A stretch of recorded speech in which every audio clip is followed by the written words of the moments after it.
Hey, what's up studs, Ryan here, or MandRproductions, and welcome to my worst to first video for all LEGO Star Wars 2012 sets. If you guys want to see more worst to first videos, you can definitely check out the playlist linked below, and it will be on the end screen at the end of this video. As usual with these worst to first videos, gotta start off with the advent calendar as the honorary worst set of the year, and in this case, it was certainly pretty bad. It had two of the weapon holders, one for Jar Jar Binks and another kind of for Darth Maul and a couple of blasters, and on top of that, this was the lone LEGO Star Wars advent calendar to ever retail for $50 US. Every single other advent calendar has retailed for $40 US, and this one is particularly funny because they raised the price after the first year, and then every year since then they have kept the lower price. So LEGO got really greedy with this one, and I think it just really sold super poorly, and that's why the price ended up going back down. 2012 was also the introduction of the LEGO Star Wars Planet series. However, I did a whole separate video on worst to first Planet series sets, and you can also check that out with a link in the description if you'd like. But on to the worst set of the year, and a set that I don't think should be the worst set of 2012, but 2012 was a pretty good year, and it has very few standout terrible sets to me, and this is the one that I just kept coming back to that didn't do well when it came out, wasn't received super well, so poorly in fact that I was actually able to buy this from the LEGO store a year after it came out for half price at $100. You just don't see that a lot with LEGO Star Wars UCS sets, and so the Ywing is basically the worst set of 2012. As much as I do like it nowadays, I still don't think it's a particularly good set, especially with the cockpit. Using that Starfighter cockpit piece, I think, proved to be pretty deadly to this one in particular. It just did not fit in well, even though they did a custom print for it. The other glaring hole in this set, to me, is the lack of a minifigure, and this was a time before minifigures were regularly included in UCS sets, but it didn't have a minifigure, and that was a big thing that was missing for this one to me. Next up, the Republic Striker class Starfighter from the Old Republic, and this one just doesn't have a very great look to me. I was never super into it when it came out. Perhaps its ultimate highlight is its Jace Malcolm Republic Trooper minifigure. Unfortunately, it doesn't have like a helmet or anything, but I really love the weapon that they gave him, kind of that minigun. The Shatil Shan is fine. The T-701, however, is maybe the weirdest looking astromech droid I've ever seen from LEGO Star Wars. Very blocky compared to the other astromechs, but I guess that's just the design of the actual astromech.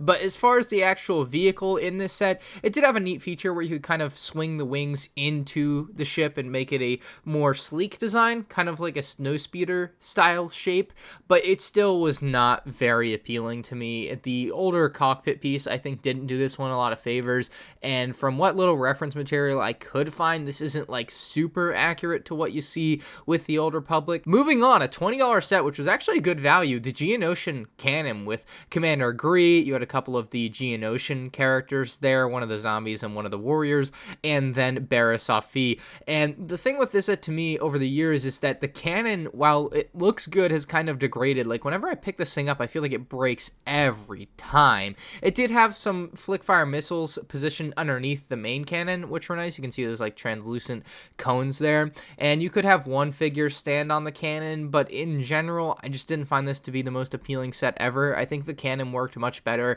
as kind of a tie-in with the Geonosian Starfighter, as like a 2-in-1 type of thing that they did with the original set, but didn't do in this case in 2012. Moving on, we have the Droid Escape set here, and maybe my biggest issue with this one is the shaping. It is definitely an inaccurate shape to the Droid Escape pod. The other two Droid Escape pods that LEGO has made based on the scene from A New Hope have definitely had better designs than this one. As much as I liked it at the time, I still think it's a decent set. It's certainly inaccurate. It has a nice interior for your droids, and I liked that they included the Sand Troopers in this set with the little speeder bike. Unfortunately, you can only fit one of them on that speeder bike, so someone's got to walk, but in general, a decent set, just very inaccurate build-wise, and that's where this one really gets dinged. Next up, we have the Anakins Jedi Starfighter from Mustafar, and this one gets its big ding from the price. This was a $40 set, and I don't think any Anakins Jedi Starfighter should be $40.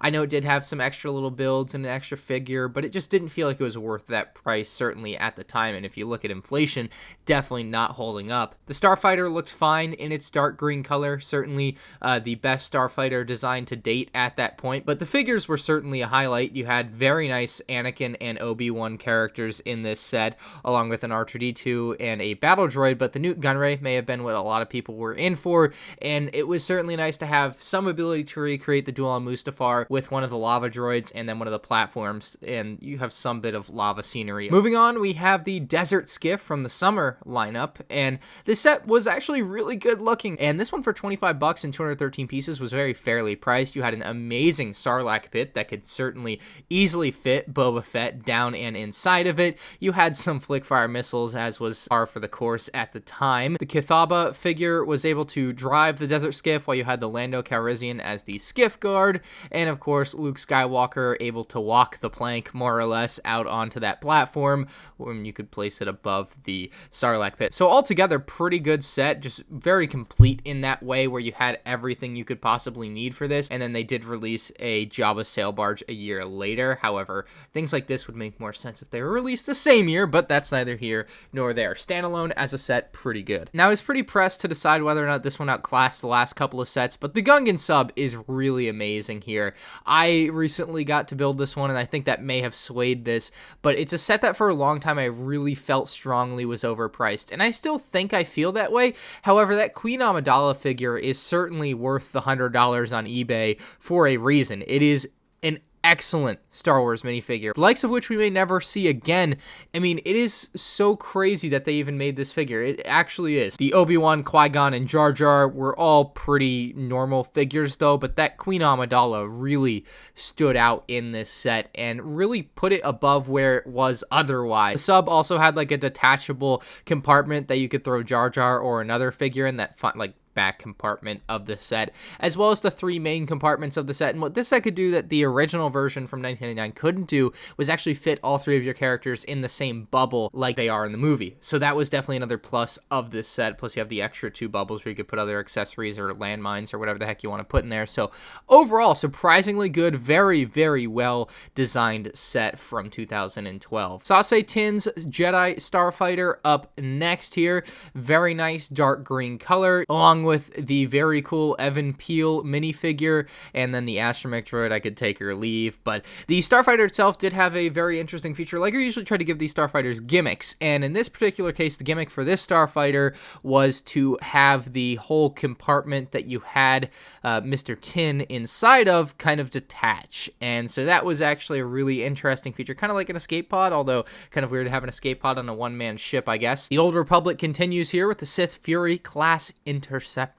This one had Darth Malgus and a couple of Sith troopers, which were very nice minifigures. Darth Malgus, of course, the highlight for sure here. And the Sith Fury class Interceptor is basically like a TIE fighter on steroids, and it looked amazing. Had this really sleek, however bulky design. It certainly is bulky. The Lego set itself, definitely you can feel the weight there. The wings in the back kind of open up. You had the same cockpit piece as the TIE fighter from the year, however it had a way different print, obviously, which looked very, very menacing there on the Sith Fury class Interceptor. You had some flickfire missiles on the set, because what set in 2012 didn't have flickfire missiles? And overall, just a really neat take on a TIE fighter or something in that family. Here we have the Malevolence, and I thought this set would end up higher, but when I was looking at the set, I still have yet to build this set, although I do own it. The set does not have much of an interior, shockingly so. It does have the carrying handle, which is great for being able to pick it up and play with it. Of course, because it shoots that like EMP type of thing, it does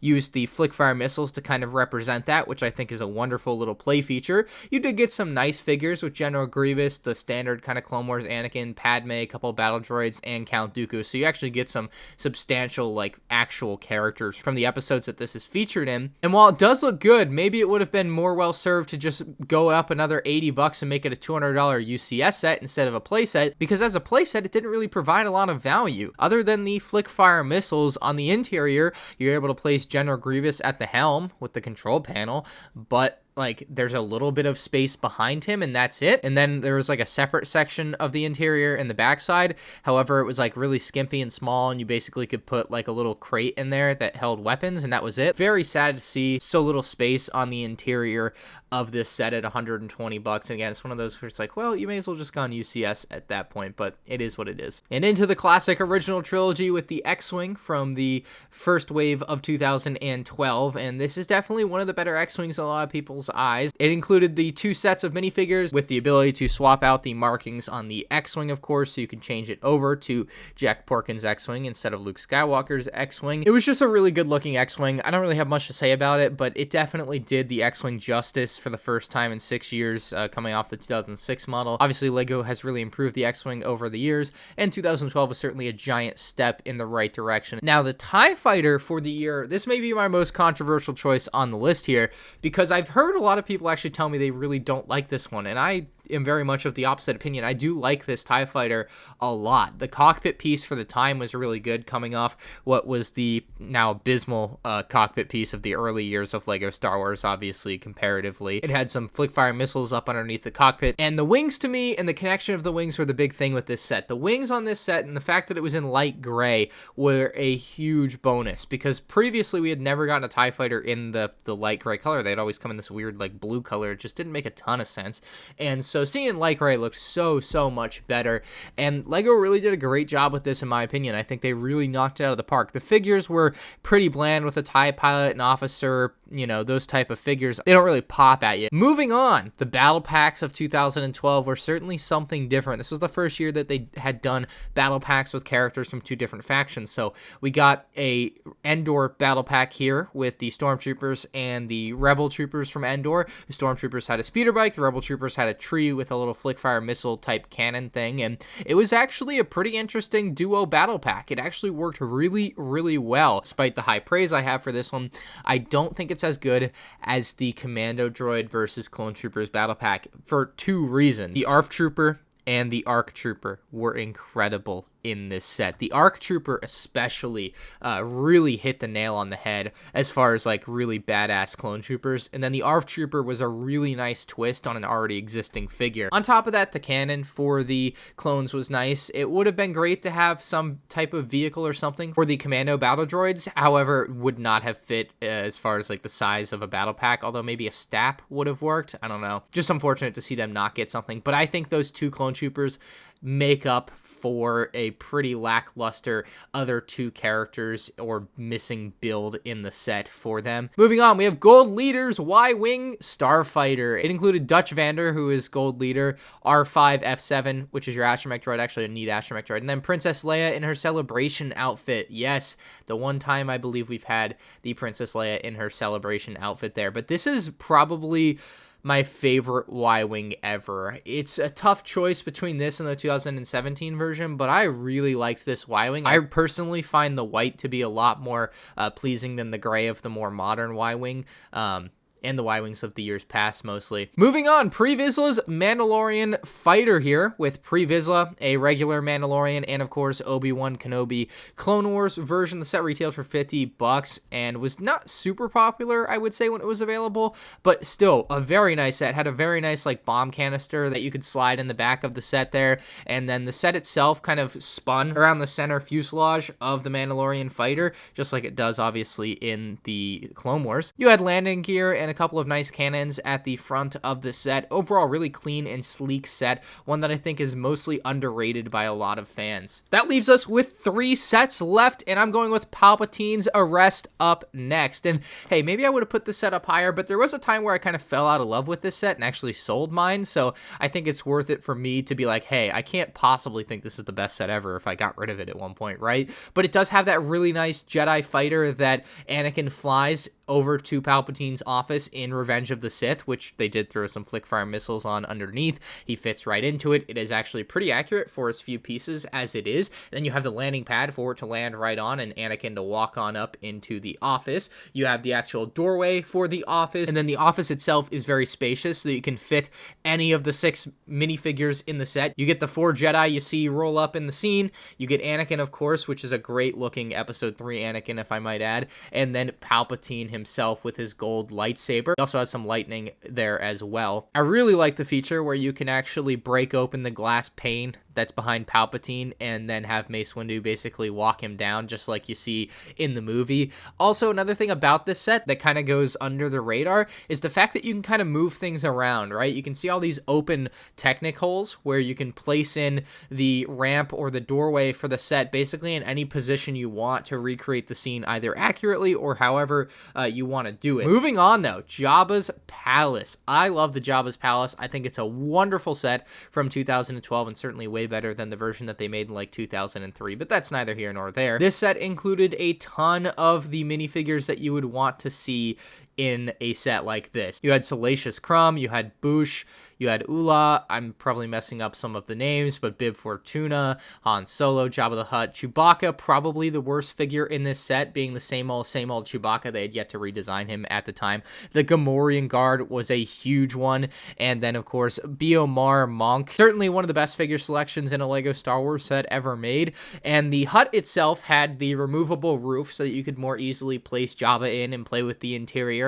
and you had Jabba's kind of throne there that could actually move back and forth with a giant hole in the ground where you could drop Luke Skywalker, and I believe Ula also is the other character that kind of drops down in there alongside him. You had the Han Solo in Carbonite placed next to Jabba, which could flip around to reveal Han Solo, and you also had kind of a watchtower for the Gamorrean Guard, and you had this doorway that you could open up with the eye that pops out to meet C-3PO and R2-D2, and then you could combine the set with the 2013 Rancor pit and place it on top of the pit and actually drop figures into the pit instead of just into this little hole in the ground. So it was an incredible set, especially when paired with the set that came out a few months later in 2013. And that leaves us with just one set, what I think is the best set of 2013, what I think is the best set of 2012, and that is the UCS R2-D2. And this one, of course, did include a minifigure, unlike the Ywing, but that's not why I think this is the best set. It did have a nice plaque, though, that held the figure. It is just an incredibly accurate R2-D2. They really nailed the details on him, and while the head is not perfectly round, unfortunately, it does get the shape damn good and close enough to round with the bricks that they had at their disposal for sure. You have pretty much all the sensors on him. You have the buzzsaw, of course, that can cut open things, and you have the little port that you can have him connect up into ships and whatnot that he does with that. His third leg can either be down in the position so he can move around much faster and easier, or you can have it up and into the body where it's like he's just standing around doing stuff. It's a really cool engineering feat from LEGO, I think, with all the features that they were able to jam pack into this and the locking mechanism for the legs. So all in all, I think it's the best set for 2012, especially given its price tag of $180. I think that was especially fair for this set. So let me know in the comments below what you disagree with. What do you think the worst set of the year was? What do you think was the best set of the year 2012 for LEGO Star Wars? If you enjoyed, a like would be greatly appreciated, and you can certainly check out some other worst or first videos on the end screen now. Thanks for watching. Peace out.